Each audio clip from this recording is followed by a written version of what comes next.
Hello, this is Lady Boulay, and I hope you're having a wonderful day. Thank you for your support. Thank you for subscribing to the channel. Thank you for your comments, and thank you for your thumbs up. Thank you for all you do to support the channel.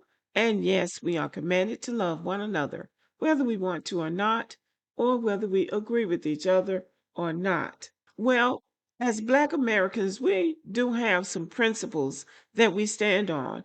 And one of the principles that we stand on is not running away from our country, running somewhere else, expecting somebody else to provide a better way of life for us. We stay here and try our best to provide for that better life for ourselves here, where our ancestors suffered and died. We do not have the luxury of running to another country to make a better life for ourselves. But we do have people coming to our country, taking advantage of our resources and benefiting from our suffering and sacrifice and thinking they're entitled to it, and somehow thinking that, well, that they can look down on us.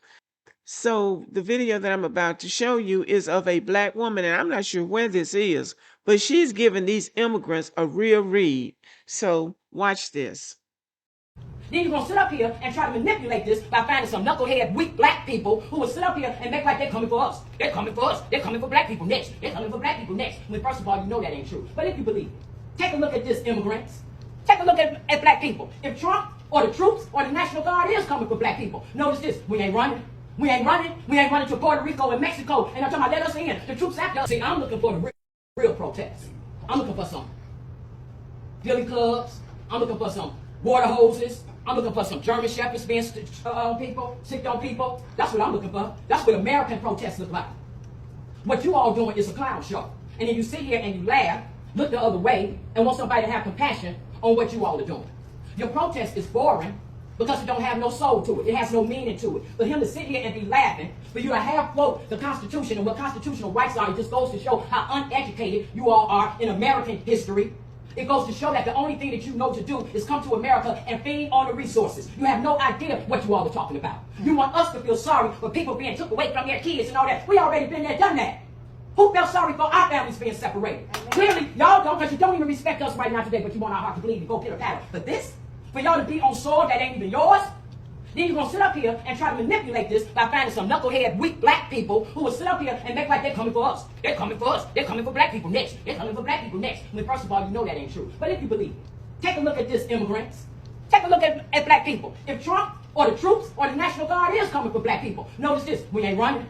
We ain't running. We ain't running to Puerto Rico and Mexico. And I'm talking about let us in. The troops after us. No, we standing right here. And we facing our government. And we doing what we need to do for the United States government right here, right now. Something that y'all can never do. Look at that knucklehead. You telling us that I got to address you, but she can do stuff like that. That's why y'all not getting those seats back. You're not getting them back. All the money that you use for your illegals, you better run back to your home countries with it. Because you're not getting those seats back. You're really not. So go get a real protest and a real cause. Because Michael Rodriguez, you're done. Laugh on that. Well, she gave them a piece of her mind. She was very clear and to the point in telling them that you don't have a real protest going. You have a clown show going. Wow. Because there's no tear gas out there. They're not sticking dogs on you. No, they're not even paying any attention to them. And it's really true.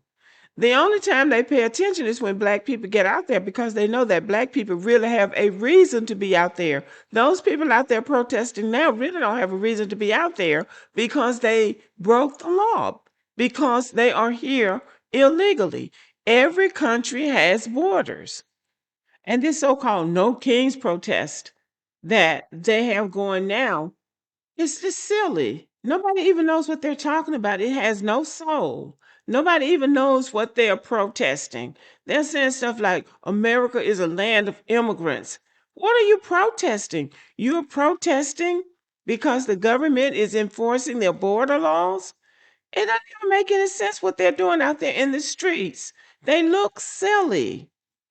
During the protests in the 60s, they were protesting specific things like racial discrimination in everything, in education, employment, in housing, you name it, there was discrimination.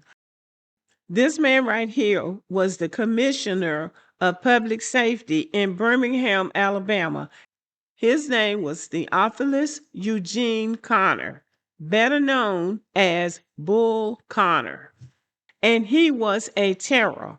He was basically the police chief.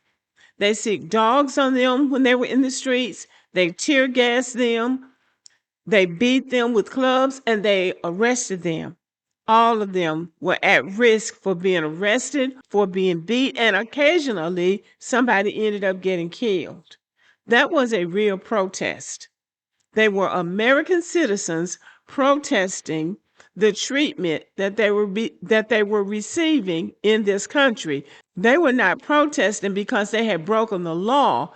These people that are out in the streets now broke the law, and now they want the law changed to accommodate them. And that is nothing but arrogance as far as I'm concerned. And as far as the black woman at the beginning of the video, it is likely that her parents or grandparents were a part of the 1960s protest. And she just doesn't have any appreciation for people who came across the border illegally and think that they should have a right to be here, and not only be here, but to receive resources that should go to the people in this country who are citizens, who are in need and need those resources. So she doesn't have any appreciation for them. But it must be a relief to know that there's somewhere to run to. These people always have it in the back of their minds that they can run to America. And in America, they can get what they need and make a better life for themselves. We don't know what that looks like because we don't run. And I guess we could go somewhere else to live, but I think instinctively we know that there's not going to be any place any better for us than we are right here, because anti-blackness is all over the world. Everywhere we go, we're going to have the same problem. So for many of us, we just feel like it would just be better to stay here and work it out here because we know this better than we know anything else. And then very often when people go running somewhere else, they might be able to vacation there for a week or two without problems. But once you start trying to stay there, you're going to come up with the same problems there that you have here, most likely. But if they don't, then good for them. If they feel like they have somewhere to run. But most of us really don't have anywhere to run to and don't want to run to anywhere because we have the courage to stay here and make the best of this because this is what we worked for. And as a sidebar, they're out here screaming about what's being done to them. Well, there's nothing that's being done to them that hasn't already been done to black people. They're splitting up families. They've already done that to black people.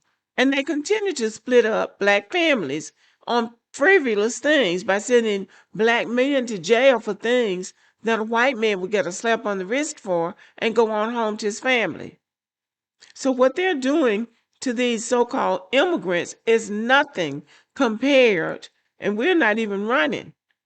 We're not even running. And they think that they're supposed to be given the blue ribbon treatment because they came to the United States. And America is supposed to, make what they did legal and give them special privilege. And I understand exactly what this woman was saying with that. You don't get to do that. You came here illegally. And you have a flimsy protest going because you don't have anything to stand on. And even the white people who are getting out there protesting, they still don't seem to be able to articulate what it is they're actually protesting. And they have millions of them out in the streets and two policemen because the policemen know they don't know what they're doing. The police know they don't know what they're doing, that they're out in the streets protesting a man that they put in office, which makes absolutely no sense. Well, the bottom line is we don't run because we don't have anywhere to run to. So we have to stand and fight. And that's just the bottom line. Okay, y'all, thank you for listening. Let me know what you think about the video and have a good evening.